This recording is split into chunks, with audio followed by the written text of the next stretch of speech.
ان اللہ کان علی کل شیء شہیدا، یقیناً اللہ تعالی ہر چیز پر گواہ ہے۔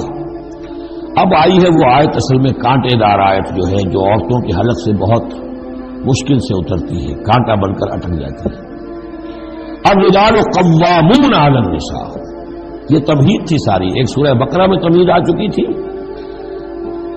علیہن لہن مثل الذی علیہن بالمعروف وللرجال علیہن درجہ، یہ کہہ کے بات چھوڑ دی۔ آگے آئے لا تتمنوا ما فضل اللہ بعضهم علی بعض، اور مزید اس کے لیے ذہنی جو ہے تیاری کر دی۔ اب آ رہی ہے وہ چیز جو چبھنے والی چیز ہے۔ الرجال قوامون علی النساء، مرد عورتوں پر حاکم ہے۔ یہ میں ترجمہ زور دے کر رہا ہوں۔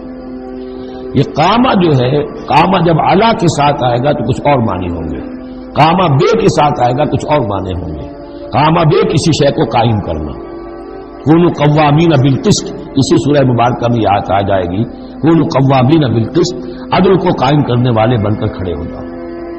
قامہ علا، کسی کے اوپر سر پر مسلط ہونا، یہ ہے گویا کہ ایک درجہ حاکمیت ہے۔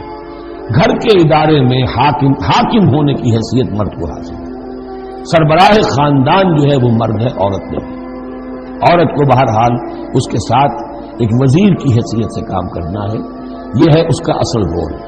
اسی لیے میں بیان کر چکا ہوں کہ وہ جو نسیان کا معاملہ تھا، اللہ تعالیٰ نے اس کے اندر چونکہ یہ سیکنڈ رول پلے کرنا ہے اسے یقیناً اس کے جذبات کو جو زیادہ ٹھیس پہنچنے کا امکان رہے گا۔ آدمی کو ہر انسان، مرد بھی چاہتا ہے میری بات چلے، عورت چاہتی ہے میری بات چلے۔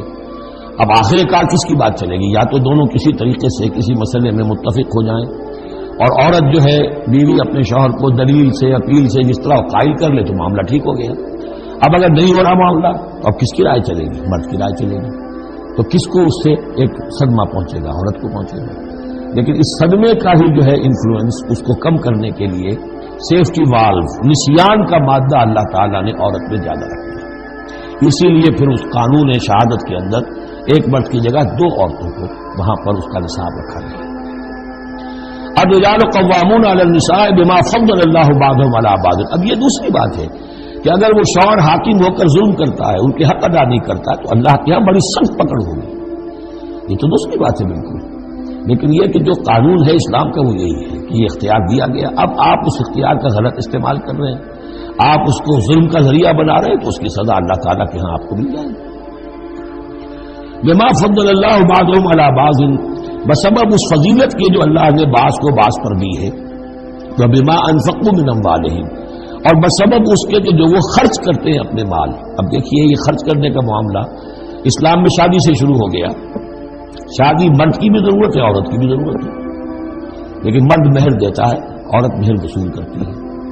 تو جو خرچ کرنے والا ہے اب اس کی ایک حیثیت دوسری ہو گئی۔ پھر گھر میں اس کا نان نفقہ پورا جو ہے، اس کا خرچہ، اس کی ذمہ داری، اس کو سپورٹ کرنا شوہر کے اوپر ہے، تو اب وہ مال خرچ کر رہے ہیں۔ بما انفقوا من اموالهم، فالصالحات، تو نیک بیویاں کون ہیں؟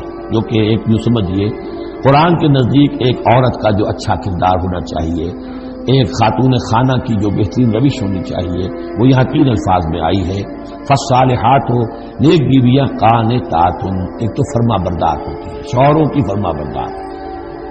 حافظات للغیب، غیب میں حفاظت کرنے والی ہیں، یعنی ظاہر بات ہے کہ مال ہے کسی کا تو گھر میں ہے، وہ تو کام پہ چلا گیا ہے، اب وہ کس کی حفاظت میں ہے؟ بیوی کی حفاظت میں ہے۔ اسی طرح بیوی کی جو عصمت ہے وہ در حقیقت مرد کی عزت ہے، اب وہ اس کی عزت کی حفاظت کرے اس کی غیر موجودگی میں۔ اسی طرح مرد کے راز ہوتے ہیں، سب سے زیادہ بڑھ کر جو ہے رازدان تو بیوی ہوتی ہے۔ تو 3 اعتبارات سے حافظات للغیب، حافظات للغیب، غیب میں حفاظت کرنے والی ہیں۔ حفاظت کرنے والی ہیں شوہر کے مال کی، شوہر کے رازوں کی، اور شوہر کی عزت کی۔ بما حفظ اللہ، اللہ کی حفاظت سے، حفاظت ہے تو اللہ کی، لیکن جیسے رازق اللہ ہے لیکن کام تو انسان کو کرنا پڑتا ہے، رزق کمانا پڑتا ہے۔ واللاتی تخافون نشوزہن، اور وہ خواتین کے جن کے بارے میں تمہیں اندیشہ ہو جائے ان کے اندر سرکشی کا، ضد ہے، ہٹ درمی ہے، بات نہیں مان رہی ہے، اپنی بات منوانی ہے، کسی نہ کسی طریقے سے گھر کی فضا خراب کی ہوئی ہے، یہ ہے نشوز۔ ذہناً تسلیم نہ کرنا کہ میری حیثیت جو ہے وہ بہرحال شوہر کے تابع دار کی ہے. اس کو اگر تسلیم نہیں کریں گے تو ظاہر بات ہے فرکشن ہوگی، اور فرکشن جو ہے اس کے نتیجے کے اندر وہ گھر کے اندر جو ہے وہ ایک فساد پیدا ہوگا. واللاتی تخافون نشوزہن فعظوہن، تو ان کو پہلے تو نصیحت کرو.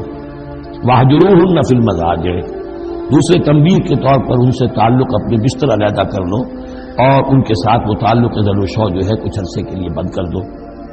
وضربوہن، اس پر بھی ٹھیک نہ ہو تو انہیں مارنے کی بھی اجازت ہے. اس میں حضور نے جو روکا ہے وہ یہ ہے کہ چہرے پر نہ مارا جائے اور کوئی ایسی مار نہ ہو جس کا مستقل نشان جسم پر پڑے. اب یہ چیزیں اللہ کا کلام ہے، اس کے اندر جو ہے کوئی ہمارے لیے کوئی جھجک نہیں ہے. معاشرتی زندگی کو ٹھیک رکھنے کے لیے اس کی ضرورت پیش آئے تو وہ بھی کرنی ہوتی ہے. فَإِنْ أَطَعْنَكُمْ، پھر اگر وہ تمہاری اطاعت کرے، فَلَا تَبْغُوا عَلَيْهِنَّ سَبِيلًا، تو اب ان پر خام خواہ کی زیادتی کرنا، پچھلے غصے نکالنا، بار بار جو ہے وہ اپنے غصے کا اظہار کرنا، یہ بھی ٹھیک نہیں ہے. ان اللہ کان علیٰ کبیرہ، یقیناً اللہ تعالیٰ بہت بلند ہے، بہت بڑا ہے.